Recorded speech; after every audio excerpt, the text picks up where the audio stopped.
coming up on Local Roots. So I'm trying out a whole new location here on a dirt bike trail. Searching high and low, we go on a quest to find an elusive creature in the Apalachicola National Forest. In the past 12 years, somehow that happened, and nobody noticed it until a couple days ago. Mother Nature makes a surprising addition to a Tallahassee palm tree. Why me? Why am I the one? It's a million people probably can bake better than me, but why am I the one that has taken Tallahassee over by storm? We meet a local baker whose talent, tenacity, and love of family turns her side hustle into a successful business that has her cakes flying off shelves and around the country. Take the local routes and journey down the roads we call our home. Welcome to Local Roots. I'm Suzanne Smith with WFSU Public Media. The Apalachicola National Forest is the site for our first story today. Established by President Franklin D. Roosevelt in 1936, it is the largest national forest in the entire state of Florida. It stretches from southwest Tallahassee west all the way to the Apalachicola River. WFSU ecology producer Rob Diaz de Villegas has spent years showing us the unique flora and fauna of this region. Today, in a special collaboration with NOVA and PBS, Rob takes us on a quest to find a unique and elusive creature that lives in the forest. So we're in the Apalachicola National Forest today looking for the bee that lives in this mound, the rarely observed Sandhills cellophane bee. Anyone who knows me knows I love bees. These photos are from my yard. Florida has over 320 species of native bees, and I garden to try to see as many as I can. I also drag my kids out into the forest to look for rare and local species. Hi, this is Max. I'm out here in the forest with Dad. Dad, say hi. When I photograph bees and other insects, I upload them to an app called iNaturalist, which helps me identify them. So satisfying. Apps like iNaturalist, Merlin Bird ID, and eBird have changed how a lot of us interact with nature. But while the apps teach us about the plants and animals we see, they also collect data. A lot of data.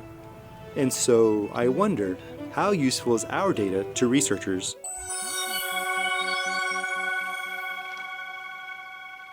Spring is a time for bees, butterflies, and flowers, so I'm focusing my investigation on iNaturalist. So iNaturalist has given me a name, flowering bluets, genus Houstonia. iNaturalist is an app that can identify most living things large enough to photograph. You take and upload photos, and it gives you a list of suggestions based on pattern recognition software, and then other users agree or disagree with your pick. The app also records time and place information. Photos and data can be useful to biologists like Brian Inouye. He's riding the Munson Sandhills in hopes of saving a rare butterfly. One of the species that we have here in the Munson Sandhills is a little butterfly called the frosted elfin. And this butterfly, at least in the North Florida part of its range, is a specialist on one plant, the sundial lupin. Right over there. And so in order to find the butterfly, the best thing we can do is to find the plant. Every spring, Brian makes observations of any sundial lupin plants he finds. He and his research collaborators are trying to get others to do the same. So if you see something that might look like lupin and you're not sure, or even if you are sure, you get it as close as you can. Just make sure there's nice resolution to it. Take that photo, and then you can upload it to iNaturalist. It'll go straight to the University of Florida and notify biologists saying, hey, there's something here. So how do these observations help the butterfly? The frosted elfin has disappeared from much of its range due to habitat loss. By mapping out where sundial lupin plants are found, researchers can identify new potential locations for the butterfly, or places where new plantings can bridge the gaps between populations. Each roadside connection could be that next stepping stone to another population for them. Any little bit of lupin out there could be a reservoir for this rare butterfly, and we need to know the most we can about this thing. Citizen science apps generated tens of millions of observations in 2023, and many were of vulnerable species.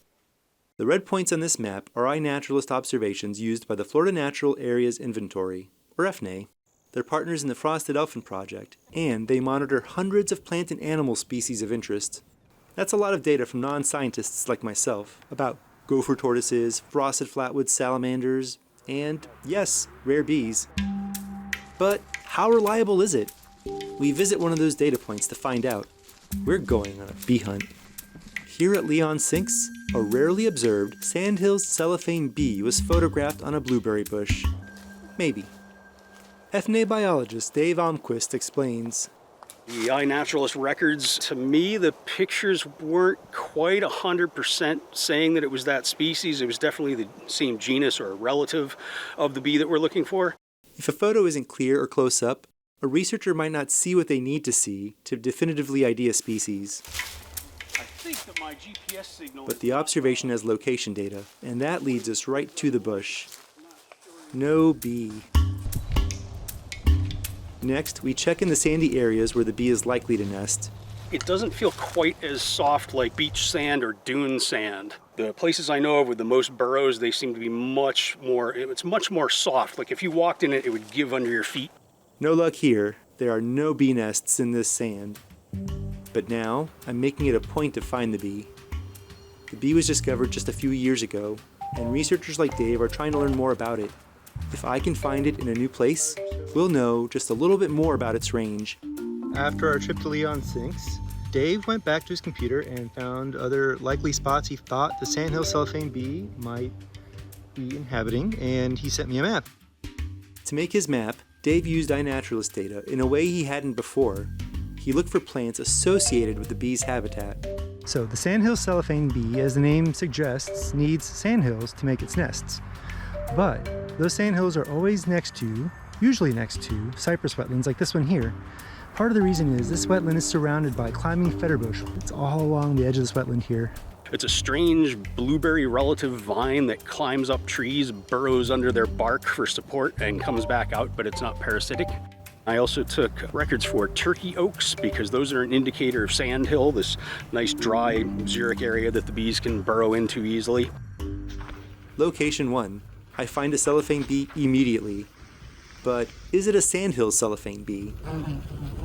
The mounds look right, but all I have is a cell phone. These aren't the best photos to make an observation, so it's not a definitive ID. An identification on iNaturalist is not 100%. A lot of the pictures of insects don't actually show the diagnostic characters.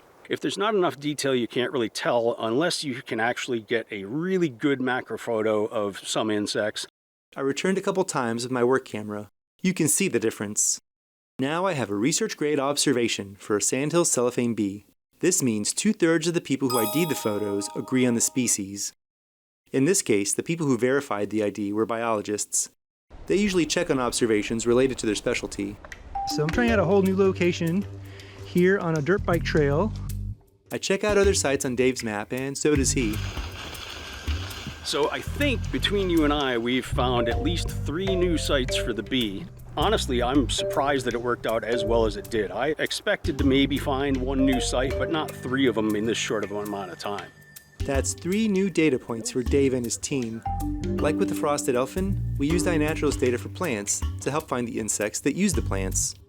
Plants are much easier to photograph than small flying insects. As for the photos of the insects themselves, quality matters. But even if it's not 100% clear, it's new data that researchers would not have otherwise had, and they may follow up. For WFSU, I'm Rob Diaz de Villegas. You can learn more about citizen science, apps like iNaturalist, the cellophane bee, and many other creatures of the Apalachicola National Forest by going to wfsu.org/ecologyblog. For our next story, we didn't have to go to a national forest to find a unique specimen. All we had to do was go to the front yard of our station. Here's an image. See if you can see it. No? Can't find it? That's okay. We didn't see it initially either. In his special brand of unique humor, WFSU's Mike Plummer explores a strange Pindo palm tree hiding in plain sight. It is often said that 2 heads are better than 1. Will you please stop this infernal machine? Oh, just shut up. Help! Shut up. Now it's your turn. In theory, maybe. In Hollywood, not so much. But in Florida, nature doesn't stop at 2 heads. In 2012, we discovered a 3-headed Pindo Palm growing out in front of the WFSU Broadcast Center. Our news department documented the discovery with an online write-up, then named the palm Vincent. Also in Florida, Panama City claimed the world's only four-headed Pindo Palm. Locals called him Four-Toed Pete. Go figure. The four-headed Panama City Pindo went roots up in 2018. So imagine our surprise one recent morning when an alert camera-shy employee blurted out, "Hey, when did our palm tree grow another head?" It was true. Vincent, the three-headed Pindo Palm, was now sporting a new fourth set of palm fronds. Naturally, I wanted answers, so I went to the source. How long have you been here, Mr. Pindo? Will you say something?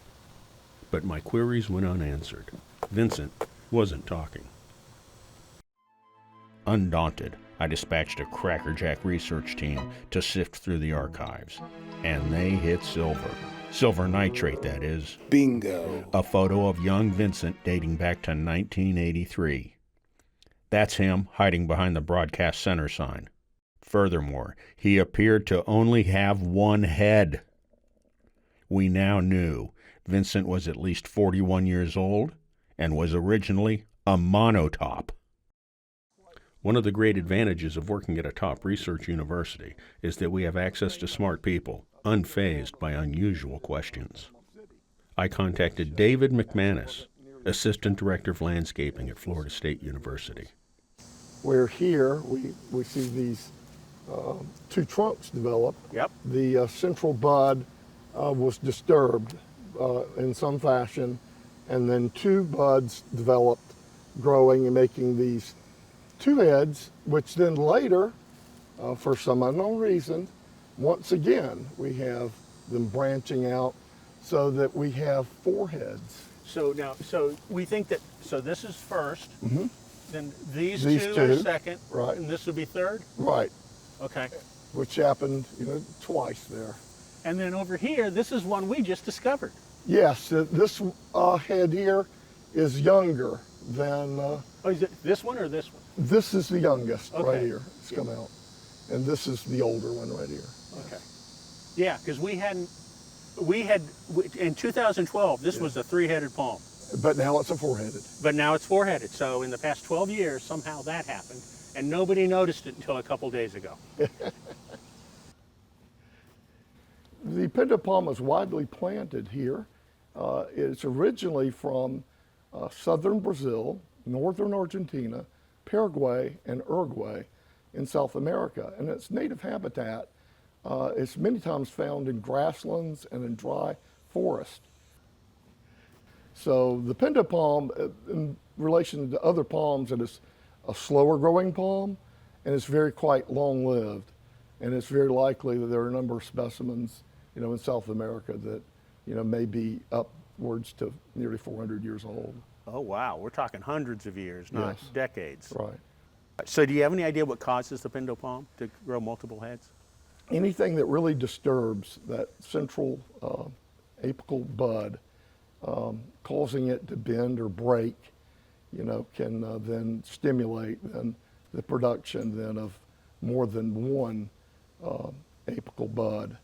And this could be due to physical injury, for example, a limb falling on the bud, from wind, breaking it. It could be due to conditions such as fire or an insect or animal chewing on it. There's just a number of different reasons why it could make that response. However, it's also true that such palms, and once they do this, they many times will have a tendency to make more heads. But this one here at WFSU, I think, is a worthy destination for palm lovers. If you want to see a really cool multi-headed Pindo Palm, you come here to WFSU and you'll see it. Meanwhile, repeated efforts to communicate with Vincent have proven futile. For WFSU Public Media, I'm Mike Plummer. Is Vincent the only four-headed Pindo palm tree in the world? Well, you might be able to help us answer that question. Let us know if you find one in your backyard or in your travels. For many, starting a business can be a daunting experience. Sometimes it can feel like you're lost in the woods, but that's not always the case. WFSU producers Alex Campbell and Freddie Hall introduce us to a woman who started a side hustle that she turned into a successful business. And she also found herself along the way. Postpartum depression after my twins, I had anxiety real bad, and so I needed an outlet to handle my anxiety. It's healing. Most people couldn't dream of doing their passion every day. It's just really a faith walk. And whatever happens, happens.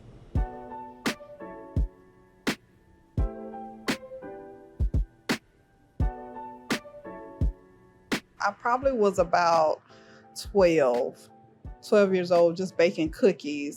I put baking down a long time. And then I was a teenage mother, so a lot of times, you know, I would have to bake or cook or something and didn't know what I was doing being so young, having kids. But then I picked it back up when my dad got sick. He got sick and was in the hospital. And my first big bake while he was in the hospital was a pound cake.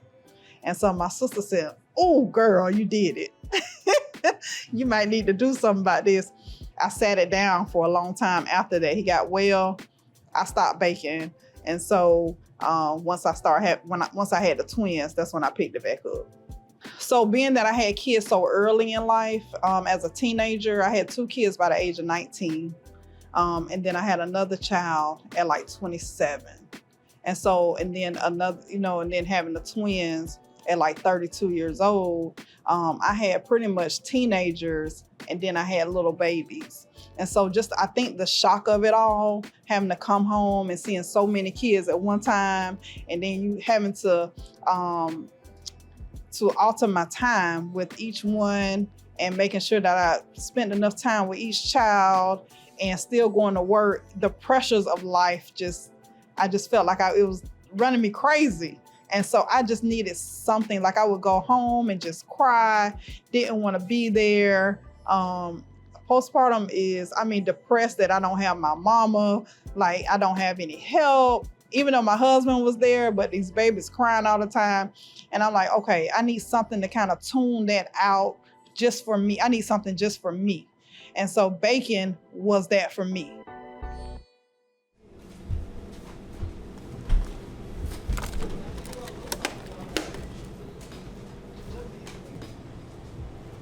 So I was a grant manager for the state of Florida.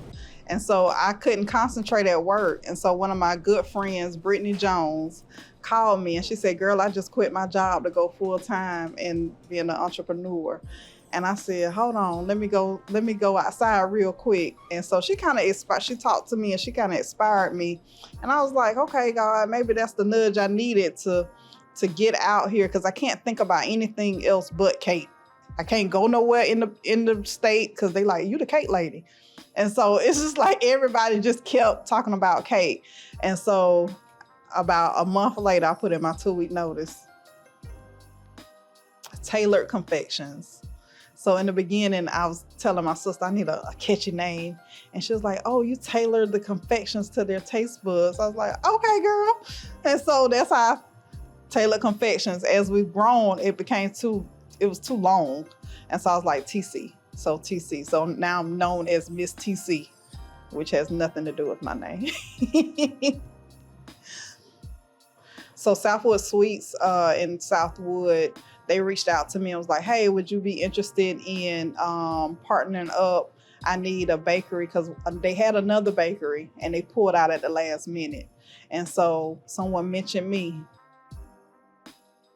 So that little spot, Red Eye called. "Hey, you're doing it for Southwood Sweets. Can I get some too?" Okay, cool. Then somebody else, "Well, Smoothie Time. Hey, you doing Red Eye. Can you do me?" And then, somebody else. That's how it's always been. And then the major one that we recently got about was the International Airport. So we in TLH. I didn't even know until recently we're the first Black woman-owned bakery in the airport. So that made huge news.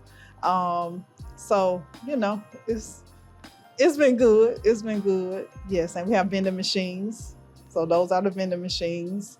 So we're just all over.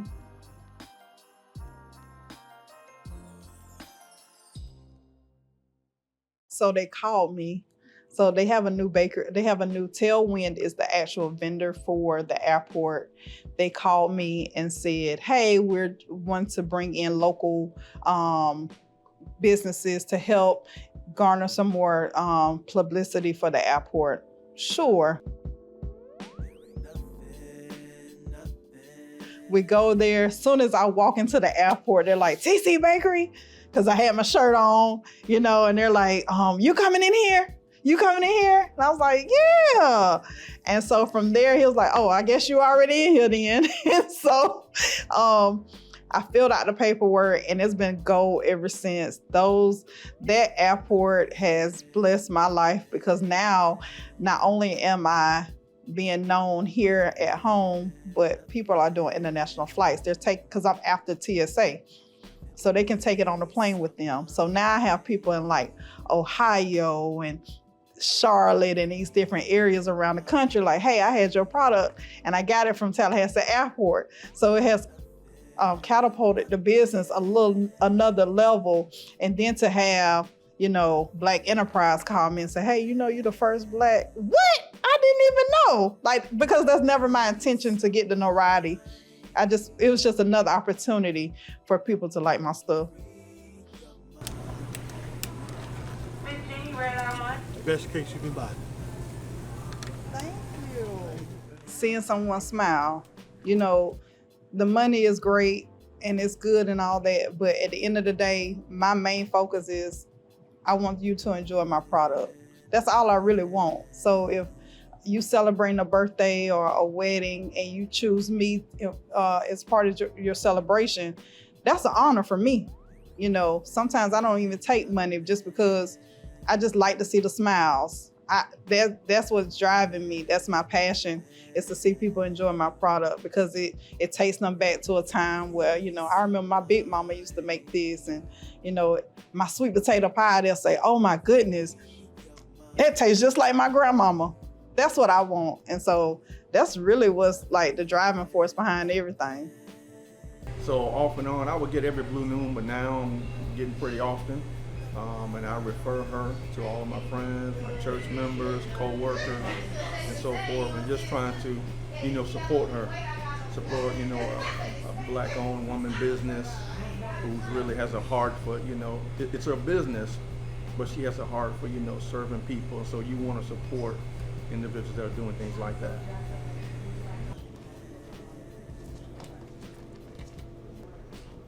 I tell her every single day how proud of her I am. I'm so glad you just like, you blowing up, you're there. You're doing your thing. And you finna take the world by storm. I tell her that every day. And she was like, oh, well, I appreciate you. No, you don't understand. I appreciate you for letting me be a part of it. So, yeah, I'm just happy for it. What I've learned from Jennifer is to, regardless of what you go through, continue to keep pushing, because there's sunshine on the other side of the storm. I was in pain with that depression, and he literally took, I birthed out my purpose in that place, that bad place that I was in. And then to have a supportive family on top of that told me you could do it. And it has been so real for all of us. And I attribute just everything to my upbringing. My daddy was the one that taught me how to be a woman. You know, with my mama dying at 10, he never remarried. And so it was just him and I until the day he died, like a year ago. And so he would speak things into me when I didn't even believe in myself. And even I still have those times where I don't believe that, I can't believe this is happening. Why? I question it all the time. Why me? Why am I the one? It's a million people probably can bake better than me, but why am I the one that has like taken Tallahassee over by storm? And it's like, it's God ordained. And so there is no explanation for it. So it's just taking it all in. Taking it all in. He always told me I could do anything I wanted to do. Anything I wanted to do. before he died, I saw him an hour before he died, and he told me, baby, you're gonna be a household name. And I was like, Daddy, we don't know what you're talking about. And sure enough, it's like, people gonna know your name. And I was like, whatever, I'm just trying to bake a little something to get these kids through college. And he died an hour later on my couch. And it's what he spoke, those words are coming true.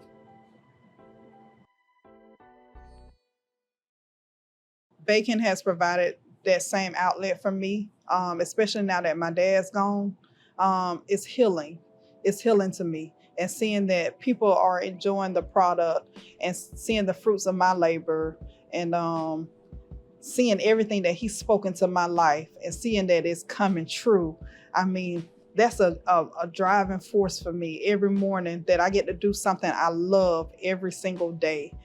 Most people couldn't dream of doing their passion every day, because I would do it without money. I would literally get up, and if I could do this every day, I would, like literally without any pay, anything. So getting paid and getting the notoriety is just extra for me. I still don't know how to take all what's happening. I really, really don't. I don't have a business plan. I'm serious, there's no business plan. There's no forecasting. There's nothing. I'm still self-funded. I'm still playing it by ear. It's just really a faith walk. And whatever happens, happens. That's all for this episode of Local Roots. You can see these stories and more on our website, wfsu.org/localroots. And while you're online, follow us on Facebook and Instagram. Plus, don't forget to sign up for our community calendar newsletter.